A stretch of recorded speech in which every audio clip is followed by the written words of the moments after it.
8 और 9 अक्टूबर की मध्य रात्रि लोहरदगा के पेशरार थाना क्षेत्र के केकरांग में, वही केकरांग जहां इस वक्त अभी हम लोग खड़े हुए हैं और आप ये देख रहे होंगे कि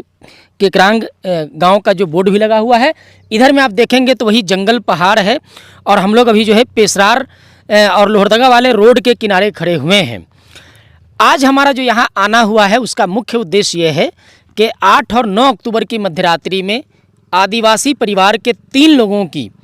निर्मम हत्या कर दी गई। जघन्य अपराध को अंजाम दिया गया और इसके पीछे कारण बताया गया कि डाइन बिसाही के कारण जो है इस हत्या को अंजाम दिया गया है।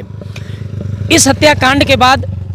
आपने देखा होगा कि शाहिद हिंदुस्तान के यूट्यूब चैनल पे और जोहार हिंदुस्तान के फेसबुक पेज पे हमने आकर के ग्राउंड रिपोर्ट, जहाँ पे वो घटना हुई थी वहाँ जाकर के रिपोर्ट एक आपको दिखाया, परिवार से बात कराया, उस जगह को दिखाया जहाँ पे इस कांड को अंजाम दिया गया था और तमाम जो गांव के जो लोग थे उनसे भी आपको बात कराया और इस पूरे सच्चाई को दिखाया। अब जो है माननीय high court, Jharkhand high court जो है इस जघन्य अपराध पर स्वतः संज्ञान लिया है और इसको लेकर के 2 दिन पहले मेरे पास फ़ोन आया। रांची हाई कोर्ट के एक वकील साहब का कॉल आया और उन्होंने बात की और उन्होंने बताया कि आपका वीडियो हम लोगों ने देखा, किस प्रकार से जो डाइन बिसाही के नाम पे लोहरदगा में जो 3 आदिवासी परिवार के लोगों की जो हत्या हुई है उसको आपने बहुत अच्छे ढंग से ग्राउंड में जा कर के दिखाया, तमाम तथ्यों को दिखाया। ये संज्ञान में आया है और आपका वीडियो हम लोगों ने देखा और इस मामले को अब जो है अदालत ने जो है माननीय हाई कोर्ट ने स्वतः संज्ञान लिया है। स्वतः संज्ञान लेने का मतलब है कि अब जो है हाई कोर्ट इस मामले में खुद से अपने माध्यम से सुनवाई करेगी और हाई कोर्ट ने क्या किया है कि सरकार से 2 हफ्ते के भीतर इस केस से जुड़े तमाम तथ्यों को और ख़ास करके जो 1999 का जो डाइन बिसाही को लेकर के जो एक्ट है उसके संबंध में उसको लेकर के जागरूकता, कार्रवाई और अब हुई वारदातों को लेकर के एक रिपोर्ट भी सरकार से मांगा है। तो कहना ये है कि आज जब हम लोग यहाँ पे आए उसका मकसद सिर्फ ये है, क्योंकि वकील साहब ने भी जो कॉल किया था तो उनका भी कहना था कि आपने बहुत अच्छी रिपोर्ट दिखाई, गांव में जाकर के उस घर में जाकर के जहाँ पे इस वारदात को अंजाम दिया गया, तो इसके लिए उन्होंने जो है बधाई भी दी और शुभकामना भी दी भविष्य के लिए। और उन्होंने कहा कि बहुत अच्छी चीज़ आपने बताई और जानकारी दी कि मामला जो है अदालत के संज्ञान में भी आया। उस दिन भी मैंने कहा था कि मैं व्यक्तिगत तौर पे इस पूरे हत्याकांड से तो दुखी था ही, लेकिन एक और चीज़ है जो मुझे अभी भी परेशान कर रही है, वो है वो 7 से 8 साल का जो मासूम बच्चा था, जो 7 से 8 साल का मासूम बच्चा था और सबसे बड़ी बात है जो विकलांग था, उस विकलांग बच्चे की भी हत्यारों ने निर्मम हत्या कर दी। आखिर उस बच्चे का क्या कसूर था? आदिम जनजाति समुदाय के वो लोग थे, गरीब परिवार थे, दतुन बेच करके गुजारा करते थे। छोटा सा मासूम बच्चा 7 से 8 साल का, उसकी भी दरिंदों ने जो है हत्या कर दी। हालांकि इस पूरे मामले में लोहरदगा पुलिस और ख़ास करके एसपी सादिक अनवर रिजवी सर की जो है प्रशंसा करनी होगी, उनकी तारीफ़ करनी होगी कि उन्होंने जो है मामले की गंभीरता को देखते हुए तुरंत जो है तमाम तरह की जो फोरेंसिक जांच है, जो टेक्निकल जांच होती है या फिर जो डॉग स्क्वाड है, उस टीम को बुलाया घटनास्थल पे और जांच पड़ताल किया और 3 आरोपियों को जो है गिरफ्तार करके उन्होंने जेल में भेजा है। लेकिन एक सवाल है जो अभी भी उठ रहा है मन में कि 3 लोगों की हत्या हुई है डाइन बिसाही का आरोप लगा करके। डाइन बिसाही का जो आरोप लगाया, क्योंकि जो जिन लोगों ने हत्या की है उनका कहना है कि उसके पत्नी का मिसकैरेज हो जा रहा था, गर्भ नहीं ठहर रहा था और किसी ओझा ने बताया कि इसका कारण वो है, उस मृतक के बारे में बताया। तो वो ओझा जो हत्यारों को जो बताया कि वो डाइन है या बिसाही है, उस पर भी कार्रवाई होनी चाहिए, क्योंकि डायन बिसाही का जो मामला होता है, कहीं ना कहीं ओझा गुनी जो लोग करते हैं वो तो किसी का नाम बता देते हैं और किसी का नाम बताने के बाद वो खामोश हो जाते हैं, चुप हो जाते हैं और इस तरीके से हत्या हो जाती है, अपराध हो जाता है और ओझा गुनी जो है अपना काम करते रहते हैं, उन पर कोई कार्रवाई नहीं होती है। तो माननीय अदालत ने जिस तरीके से इस पूरे मामले में स्वतः संज्ञान लिया है और अब जो है क्योंकि ये मामला हाईकोर्ट के पास चला गया है तो वहाँ जो है बहुत अच्छे से सुनवाई होगी, कार्रवाई भी होगी। लेकिन मेरी माननीय हाईकोर्ट से अपील है और पुलिस प्रशासन से भी अपील है कि जो ओझा गुनी जो थे, जिन्होंने जो है उस परिवार को दोषी बताया और कहीं ना कहीं उसके कहने पर इस तरीके की वारदात को अंजाम दिया गया, तो उस ओझा गुनी पर भी कार्रवाई होनी चाहिए। अब आपको बता दूं कि जिस प्रकार से माननीय हाईकोर्ट ने मामले का जो स्वतः संज्ञान लिया है उसमें क्या क्या महत्वपूर्ण बिंदु हैं, क्या क्या महत्वपूर्ण तथ्य है, उसको एक बार मैं आपको बता देता हूं। देखिए, लोहरदगा में जो जादू टोना और डायन बिसाही के शक में एक ही परिवार के 3 लोगों की जो हत्या कर दी गई थी, उसमें झारखंड हाईकोर्ट ने इस घटना को गंभीर मामला मानते हुए स्वतः संज्ञान लिया है। अदालत का ये अधिकार है कि वो इस तरीके के जघन्य अपराध पे या किसी भी मामले पे स्वतः संज्ञान ले सकती है। तो माननीय हाईकोर्ट का आभार है, धन्यवाद है कि उन्होंने इस मामले में जो है स्वतः संज्ञान लिया। इस मामले को जनहित याचिका PIL में परिवर्तित कर दिया गया है। पहले जैसे क्या हुआ कि 3 लोगों की हत्या कर दी गई, उस हत्या के बाद एक FIR दर्ज हुई, लेकिन अब जो वो FIR है, अब जो ये जो मामला था, ये जो है जनहित याचिका में कन्वर्ट हो गई है। जनहित याचिका में PIL में ये जो है कन्वर्ट हो गई है। अब जो है चीफ जस्टिस माननीय तरलोक सिंह चौहान और जस्टिस राजेश शंकर की बेंच इस पूरे मामले की जो है सुनवाई उन्होंने किया गुरुवार को, और ये जो स्वतः संज्ञान लिया है इन्हीं दोनों जो जस्टिस हैं, इन्हीं के कारण ये जो है पूरा मामला याचिका में बदला है।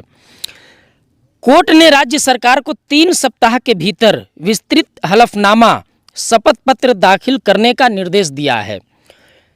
माननीय अदालत ने राज्य सरकार को 3 सप्ताह के भीतर शपथ पत्र हलफनामा दाखिल करने को कहा है। यह आपके पेशरार के केकरांग हत्याकांड को लेकर के, जिसमें डायन बिसाही के आरोप में 3 लोगों की हत्या कर दी गई। अब जो है राज्य सरकार से झारखंड में पिछले 2 वर्षों में डायन प्रथा निवारण अधिनियम 1999 के तहत दर्ज सभी मामलों की रिपोर्ट मांगी है। ये माननीय अदालत का जो है ये बहुत सराहनीय कदम है, बहुत सराहनीय प्रयास है कि जो डायन बिसाही निवारण अधिनियम 1999 है उसके तहत जो दर्ज मामले हैं पूरे राज्य में, डायन बिसाही के नाम पे लोग हत्या कर देते हैं, तो इस अधिनियम के तहत जो दर्ज मामले हैं उन तमाम मामलों का जो है माननीय अदालत ने विवरण मांगा है। इसमें एक चीज़ आपको और बता दूं, जिस फैमिली की हत्या हुई बहुत गरीब थे वो लोग, दतुन तोड़ करके, सूखी लकड़ी बेच करके, पत्ता बेच करके बाज़ारों में अपने परिवार का लालन पालन करते थे। उसके साथ में वो छोटा सा बच्चा, 7 से 8 साल का बच्चा अपने माँ बाप के साथ में जाता था, बाज़ार जाता था, जंगल में जाता था, उसकी दरिंदों ने हत्या कर दी।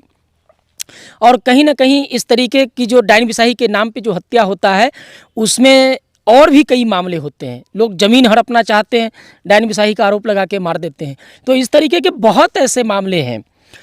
खैर, कोर्ट ने कहा है कि एक ही परिवार के 3 सदस्यों की हत्या, वह भी अंधविश्वास के कारण, अत्यंत गंभीर और चिंताजनक है। जो माननीय जो अदालत है उन्होंने इस पर टिप्पणी की है कि अंधविश्वास के कारण एक ही परिवार के 3 लोगों की हत्या ये चिंताजनक है। इस पर भी जो है उन्होंने टिप्पणी की है। दूसरा जो है, कोर्ट ने पूछा है कि इस तरह के कितने मामले राज्य में अब तक सामने आए हैं और उस पर क्या कार्रवाई हुई है। माननीय अदालत ने राज्य सरकार से टिप्पणी करते हुए यह भी सवाल किया है कि इस प्रकार के अब तक, मतलब डायन बिसाही के मामलों में हत्या वाली घटना कितनी सामने आई है और उस पर क्या कार्रवाई हुआ है। तो ये जो है ये कहीं ना कहीं एक टिप्पणी है सरकार के पास में इस हत्याकांड को लेकर के कि इस प्रकार का जो अपराध हुआ है, जो इस तरीके का जो जघन्य अपराध को जो अंजाम दिया गया है, उसमें क्या कार्रवाई हुई है। तो कहीं ना कहीं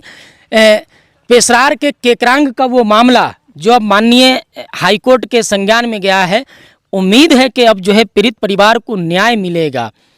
और वो जो बच्चा 7 से 8 साल का जो मासूम बच्चा था जिसकी दरिंदों ने हत्या कर दी, उस बच्चा को भी कहीं ना कहीं न्याय मिलेगा। लेकिन फिर से मैं कह रहा हूँ, माननीय अदालत का बहुत बहुत धन्यवाद कि उन्होंने जो है इस पर स्वतः संज्ञान लिया और कार्रवाई के लिए जो है आगे आए हैं। और आपको फिर से एक बार बता दूं कि जिस प्रकार से अंधविश्वास में डायन बिसाही के नाम पे आदिवासी परिवार के 3 लोगों की हत्या हुई है, इसमें इन हत्यारों के बराबर ही जिम्मेवार वो ओझा भी हैं और वो ओझा गुनी का काम करने वाले लोग भी हैं, जिन्होंने कहीं ना कहीं इन लोगों को उकसाया और बताया कि ये लोग डायन बिसाही हैं। जो ओझा गुनी का जो काम करते हैं, जो लोग को डायन बिसाही बोल देते हैं, उनकी हत्या हो जाती है, उनके साथ अपराध हो जाता है, वैसे लोगों पर भी कठोर कार्रवाई हो। और इस वीडियो को जोहार हिंदुस्तान के फेसबुक पेज पर और शाहिद हिंदुस्तान के यूट्यूब चैनल पे देखने वाले बहुत से दर्शकों ने मुझे कॉल किया, मैसेज किया और कमेंट भी करके बताया और इसकी प्रशंसा की, तारीफ़ की कि आपने बहुत अच्छी रिपोर्टिंग की। उसके लिए आप सभी दर्शकों का धन्यवाद। एक बिक्सल बाड़ा नाम के कोई आर्मी के पदाधिकारी हैं जो कि अंडमान में पोस्टेड हैं, तो वो सर भी कॉल किए थे और उन्होंने जो है इस केस को उजागर करने के लिए, इस मामले को दिखाने के लिए मुझे थैंक्स बोला और अपनी संवेदना परिवार के प्रति जो है उन्होंने व्यक्त किया और बताया कि वो खुद भी गुमला के ही रहने वाले हैं और अभी जो है सेना में अधिकारी हैं और अंडमान में वो पोस्टेड हैं। तो उनके तक जब ये वीडियो पहुंची तो वो देखे और उन्होंने मुझे बधाई दी इसके लिए। और कई दर्शक हैं जो बहुत अच्छा कमेंट किए और उन्होंने कहा कि इस तरीके का आप दिखाए, तो बहुत उनका धन्यवाद। तो देखिए, मैं पैसा कमाने के लिए वीडियो नहीं बनाता हूँ। समाज में जो अन्याय है, अत्याचार किसी के साथ में हो रहा है, अंधविश्वास है, उसके खिलाफ हमारा वीडियो है, जागरूकता के उद्देश्य से, समाज सेवा के उद्देश्य से। और दूसरी चीज़ आपको बता दूं कि वो बिक्सल सर बोल रहे थे कि आप इतना अच्छा वीडियो बनाएं, आप हमारे समाज की अच्छी अच्छी चीज़ों को दिखाते हैं, लेकिन उस तरीके से लोग आपको सपोर्ट नहीं करते हैं जिस तरीके से करना चाहिए। तो सर आप मुझे अंडमान से कॉल किए, धन्यवाद दिए, ये भी बहुत बड़ा सपोर्ट है। इससे ज़्यादा और क्या सपोर्ट चाहिए। इससे बढ़कर के ये भी सपोर्ट है कि माननीय अदालत ने हमारी रिपोर्ट पर संज्ञान लिया और इस मामले को और इस तरीके के तमाम मामलों पर जो है सरकार से रिपोर्ट मांगा है, तो ये मेरे लिए उपलब्धि है। वैसे अगर ज़्यादा व्यू की बात करें, ज़्यादा सब्सक्राइबर की बात करें, तो वो नहीं चाहिए। वो आपका जो प्यार प्रेम मिल रहा है वही काफ़ी है, वरना आप तो देखते हैं कि लोग ज़रा सा अश्लीलता दिखा दे तो रातों रात जो है उनका सब्सक्राइबर और फॉलोवर आसमान छू जाता है। तो वैसा नहीं चाहिए। हम लोग गांव की सच्चाई, हकीकत को दिखाने का प्रयास करते हैं। तो तमाम अपने दर्शकों का भी शुक्रिया, लोहरदगा के एसपी सादिक अनवर रिजवी सर का भी शुक्रिया और माननीय अदालत हाई कोर्ट का भी शुक्रिया, धन्यवाद कि उन्होंने इस मामले का स्वतः संज्ञान लिया है। आज के इस वीडियो में इतना ही, मिलेंगे अगली वीडियो में, तब तक के लिए जोहार, जय हिंद, जय झारखंड।